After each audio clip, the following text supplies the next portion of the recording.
Okay, hi everyone. Today we are doing scallion pancakes. I'm very excited. These are so delicious. They're basically just layers of dough and this, what actually is flour, oil, and salt, and it forms this like peanut butter looking kind of consistency. But that actually adds a lot of flavor in the texture and things like that. And then you fry it, and then it's just so good. So it's not a lot of resting time, but there is some resting time. So I've actually done a bit of the prep before, and I'll just show you the step by step, and then we can taste at the end. So if there's any questions along the way, please do let me know. But let's get started. So first, I'll show you how to do the dough, then it has to rest, and then I've got it prepped already. So it's 2 cups of flour, plain flour, not self-raising, because we actually add the rising agent, and it's not yeast, because this is not like this is not a bread, okay? This is like an Asian dough, and it's also not a lot of kneading. So actually, if you use yeast, you can come into like all sorts of problems, and you know, it's a whole nother story, but this is just baking powder. So in with the baking powder too, and then just salt. Now that's really the only flavor to it until you add the main ingredient. You will just stir that up, and then we add basically a whole cup of water, but half of boiling water. And I'll tell you the reason why it's boiling and then plain. 1 second. So it's basically half a cup of boiling and half a cup of just regular tap water. The boiling water actually, because there's no egg in this, will give it basically what will make it glue all together. So flour and boiling water acts as a binding agent, and that means the dough is actually vegan. So this is great if you need to entertain vegan people, or it's just or you're vegan yourself. So that's the reason why it's boiling and plain, and you don't add all the boiling, because actually otherwise it will overbind, and then you need more flour, and then the consistency is wrong. So it's just half boiling, half regular room temperature. So you just basically mix that all together. Now it looks, if you can see here, it looks like it will not come together. Trust me, it will. So do not be tempted to add more water, because it will come together. Just give it a moment, because once we start stirring, it will start to come together, and then we have the magic of our hands and we'll knead it all together. And then it's just about working that flour and baking powder, and once it starts to switch on, which is what that rising agent does, it will bind better, and then when we knead it, which is now, it will come together. So then we just get in with our hands and press it. Don't be scared, we're not using yeast or anything, so you won't actually ruin the baking powder in it. You just want to come together, and look at that already. So all you need to do is this, keep working up for 5 minutes, and then let it rest. I would say 20 minutes is good, but you can rest it for an hour, and that's even better. It's not don't do 2 hours, 6 hours. This is just a quick rise. It's just to let it bind together, and it's not actually to let it rise properly. So then there's that. Cover it, because dough will, when the air gets on it, will dry out, and then you kind of ruined it. So there's that. I have one prepared, so let me show you. this is prepared. So you can see basically the difference here. I'll show you. This one, when I touch it, it's actually like one, you can tell it's risen a bit. See that indent when I press into it? This one won't have that. It just kind of bounces back.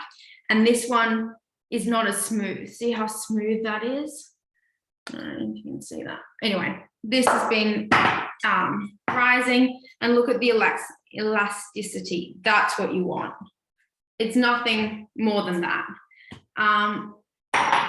Just pop clean work surface, tiny bit of flour. You don't need all of it right away, but you just need it on hand around. So you just doing a little bit of kneading.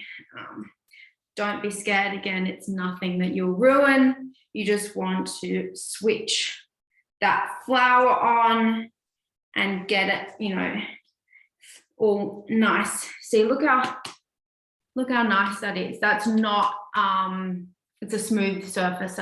That's what I'm trying to get at. It's a smooth surface. It's not rough like this one. You can really tell. Sorry, the light's a bit. So that's what you want. See how nice that is? And that's no yeast or anything. So then once you've got it, that's it. You're going to cut it in 6 pieces. So I just do this, and then this. So you've got 6 even pieces, very simple like that. Now, these ones go under a cloth. I have one here. And just because, again, they'll dry out. So you don't want them to dry out, and it's just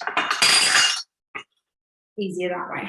Now, this is where, see, I've got some flour on hand. You just tap a little bit here. And again, you're basically working individually. And these are the size of the scallion pancake. Very simple, guys. This is not hard. This is not, as I said, not using dough, yeast or anything. It's not a dough to be scared of. There's no crazy filling, rolling pin. And now we just roll out. Now, the one tip, keep flipping it, because you don't want to just stick to one side. It will actually, you don't need a bit more flour. It will actually, you just want both surfaces to be nice. You end up eating both surfaces, right? It makes it easier to work and stretch when you flip both sides. So now this is not going to be perfect either, because I'll show you what we'll do. We just want it roughly stretched out like this. So this, as I said, is flour. I've used olive oil. You can also use peanut oil or sesame oil to make it taste. A flavored oil is nicer. I would not use canola or anything like that. So I used olive oil. You can use peanut or sesame oil. That's nice. So then you mix it with a bit of salt. This stuff gives the flavor in it along with the scallions, and it's actually really nice. So a tiny bit. You don't need a lot. Can you see that I'm no, it's that way. It's just a tiny bit. You're just going to rub it. I still use the spoon. You don't need to use, you can use a brush, but honestly, it's very sticky that you're not going to get anywhere. And you don't actually need to spread it evenly like this. I've got chopped up, finely chopped scallions or spring onions, as Aussies call them, from wherever you are. Then you're folding it again. So this is why you don't need to make it, perfect when you do it the first time. You basically fold it over like this, and then you roll out. Gonna roll it out like this. Just get rid of those air bubbles. We don't want air bubbles when we cook it. That's the thing. And then this is where you'll basically spread that mixture evenly throughout the pancake. you want it as thin as possible. If the spring onions, see there's, you know, bits of spring onions that are popping out, don't worry, just lift them back in, pop them and keep rolling. The key is you can have thicker parts, that's not an issue, and it will keep, you know, sliding back in, but the idea is you want it thin. You don't want it to be a thick, you know, more like, you want it to be like a crepe, not an American pancake. So that's what the aim is. So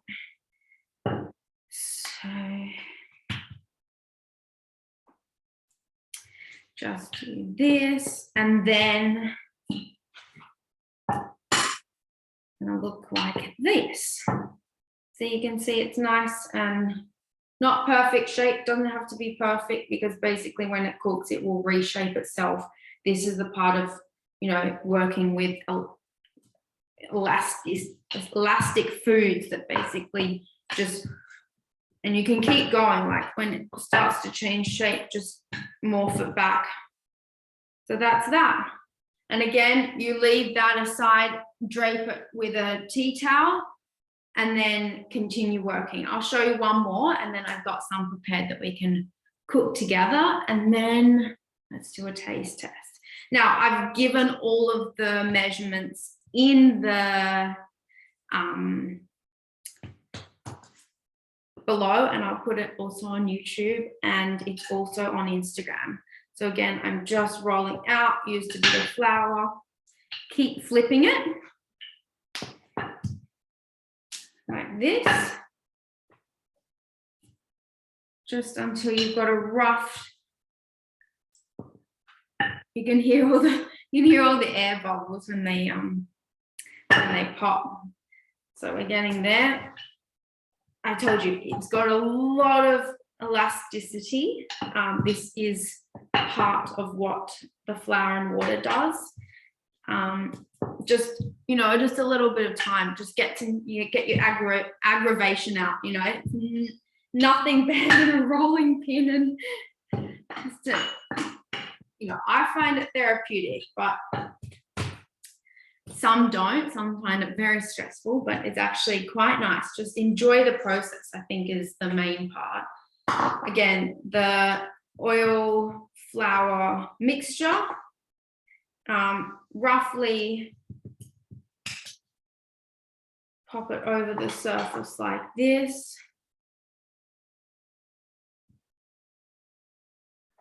You don't need a lot. And then go in with the spring onions or the scallions. Don't overdo this, just because otherwise you'll get them everywhere, and they'll also go into the pan when you're cooking, and you'll actually end up with none when you eat it, which isn't great. And then fold it, and then we go in and roll it again. Just need a little more flour. So this is so simple. I love this. You serve it with a dipping sauce of choice. I've served it with beautiful soy oyster sauce and a little rice wine vinegar, a little mirin. So it's got that sweet, salty combination. It's also great with a sweet chili mayo or a sriracha if you want it a bit spicy. It really adapts to any flavor, just because, you know, you've seen how easy it is, and you know the flavors are very simple in it, so it does morph to whatever other flavors you want to pair it with. And then it's great when you have guests over for a little entree. You just cut them up and people can just dip and eat when they want. Walking, great for, you know, walking food. They don't need a plate for it. So there, it's another one done. Now this doesn't need to rest again. After that first initial making the dough, it doesn't need to rest again. So now let's go on to cooking. A non-stick pan. I will use canola oil now, and what I have done is use a brush. Don't pour directly into here because honestly, you just need just enough to coat the pan like this. Just use the brush, coat the pan. Wait till it's hot. I've got a few here that's prepared, but we can also use these. I might use this. This one looks good. This one looks great. And don't forget, see, they will dry out if you leave them out. This is what you want. See, when you touch that and it morphs back in, that elasticity is exactly what you want. And if you leave it out without a tea towel over the top, that will go. So just make sure to just keep them covered, that's all. And don't add them into the fridge, that's not what you want either. So this is how I test the heat. Put your hand, don't touch it, obviously, but just like a centimeter off from the bottom, and you can feel the residual heat. People also often do like the test of putting something in, and if it sizzles, then it's ready. But you know, that's easier when it's actually deep frying. This doesn't have a lot of oil. That's why it's really important to use a non-stick pan. So just waiting a little longer. And then, like I said, it's just a little, just to cover the bottom, a light brush. And then we will get frying. And then what you can do while you can also put them in the oven to keep warm while you're cooking the others. So now I'll just pop this down. You can hear it starting to cook. And that's what you want on the highest heat for this, because you are frying. So you want the rapid heat to fry something. You don't want it to slow cook. Otherwise the edges it basically absorbs the oil rather than crisps it on the outside. So we just let it cook, and you can check it. I'm just going to use a pair of tongs and pop this aside. You can just check it like this, but basically it will go golden brown, and then you can see the flakiness on the outside. And those layers, so the baking powder and the flour will form those layers, and because you're constantly folding it over during that kneading time, will form that, like the flaky, you know, oh, it's just so good. And then we'll chop it up. So this sauce that I prepared, the ingredients are listed, is soy sauce, oyster sauce, a little bit of ketchup mayonnaise, which is the thickening agent, and then I've also put a little brown sugar and then a little bit of water because you need to thin it out a little bit, and then some mirin, which adds, and rice wine vinegar. If you want to have a store-bought, go for it. If you want to do sweet chili mayo or something like that, also go for it. You can see now it's kind of like bubbling, it's bubbled up a little bit, but it's not quite cooked. So we want it slightly more crispy than that. So just, you know, it will take a few minutes each of them. Have a glass of wine, you know, enjoy. It's nothing like just having people around while you cook as well, because you don't always have to you know, do it by yourself, but get people involved, get them cooking. You can do the standing round, you know, like assign people to do things and they actually love it. I'm actually going to put a little bit more oil. I would not recommend to lift with your hands. I just have, my hands are used to it, because cooking a lot means your hands kind of like adapt to heat very easily. Some say it's bad, some say it's good. I don't mind it. I just lift with my hands. Problematic. Okay, so here we go. You can see now the flakiness there and the golden brown. We're just gonna move that like that and cook the other side. I like to put another bit of oil just so the other side crisps just the same as the first side. Otherwise, one side's more cooked than the other, and we don't want that. So make sure, really make sure you can have thicker edges. That's not a problem, but it's better to actually make more and smaller amounts and then make them, see how you can see that basically the thicker part, this end, is like more like a naan, whereas that bottom part there has the flakiness, and that's what we want.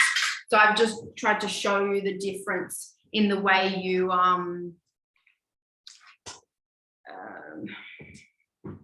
roll them out can actually change the you know, the texture and the crispiness and stuff. And then once that's ready, you can get the other one ready. And we'll do a taste test. It's that simple, guys. It's not a long process. The only long part really is just letting it rest for 20 minutes, but that's really not an issue. And you don't have to, it's no like strenuous kneading or anything like that. It's just about doing that, just letting it rest so the elasticity, you know, binds like I mentioned. So this looks good, and look how flaky it is getting. See, look at those layers. I'm just going to go in with some more oil and cook the other one.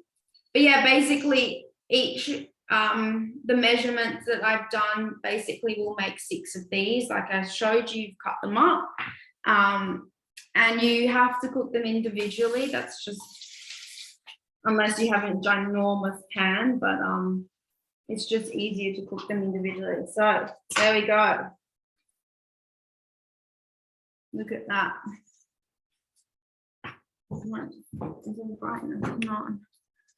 There we go. So I'm going to cut into this. Yes, you hear that crispness?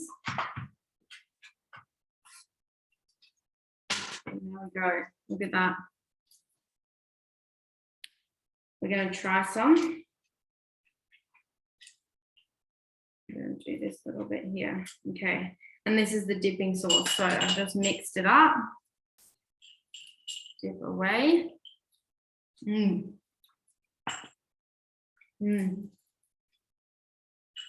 That's so good.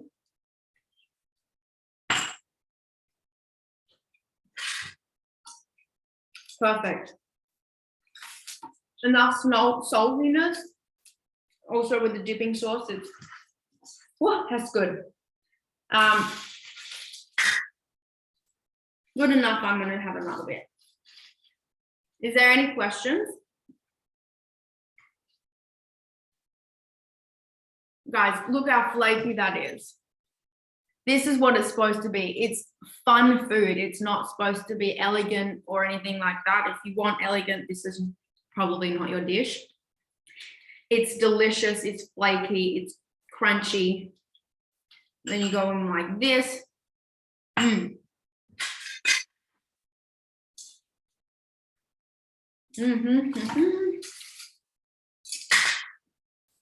Yep. We love it.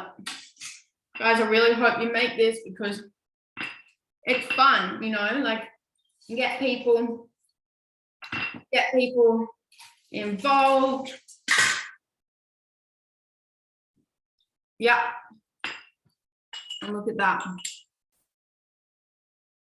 That's the sauce. Again, guys, all of the ingredients and measurements are on Instagram in the chat here, and then I also put it on YouTube. So if there's no questions, I am going to enjoy this. I hope you guys get to make it enjoy yourself as well.